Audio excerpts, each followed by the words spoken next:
Hello, YouTube. I hope you're doing well. Today we're on code.org. We're in Unit 7, Lesson 3, Project 3. It says this program works identically to the one you just wrote, but it has been organized differently because some functions return a value instead of logging them to the console. It tells us to read the code for the program. It then says finish the code for the random complement function. Use the comments in the code from the random greeting to help. Let's go ahead and run the code just to see what happens. Some text is put into the console log. So if we look here at lines 1 through 3, we see 3 different function calls for the greet and complement. And we have 3 arguments being passed, 1 on each line. That gets put into this function right here, greet and complement, along with that name. Then within this, we see a printout to the console log. We see that twice. The first console log calls the random greeting function. So if we look in this, we see that within this function, there's a variable called greeting, and it has 5 different greetings in different languages for good day. We then see a variable being created that's randomly getting a number between the index 0 and the last index. So it randomly pulls one of these greetings, and then it returns that back into this console log right here. We then add the name to the console log, and that's why we see this output below. We also see here underneath the first line, we have that function, but then we see a second console log, and it's the name of the person, which we see here, and then it says plus random complement, but it says here undefined for each of these. So let's go ahead and look at that function because we're going to finish putting in the code that's needed to have this run correctly.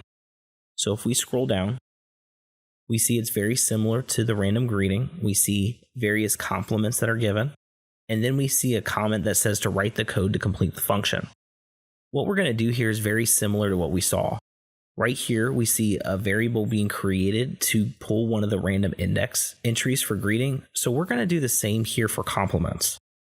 If we go to variables, we create a variable. We'll call this random comp. You can call it whatever you want though. This is going to be set to complements. We'll do the open and close bracket. And then I'm going to switch to show text because it's going to be easier to throw in the random number into the parentheses. From here, what do we want? Well, we're going to change our first number to be index 0. And our second number, if we look above, we have the greetings length -1. So we're looking at this and then going through and pulling all of the entries here. If we didn't do -1, it would go outside of what's entered into this list. So we're going to type in complements.length -1. Let's go ahead and show our blocks again. We're not done though. What we need to do is return our value. So if we go back to functions, drag in the return, what do we want to return? Well, we want to return the value that was put here for random comp. So we're going to do random comp. And now that we've done that, this code should spit this back up to this console log, and we should get the name plus one of the random complements. Let's go ahead and reset our app and rerun the code.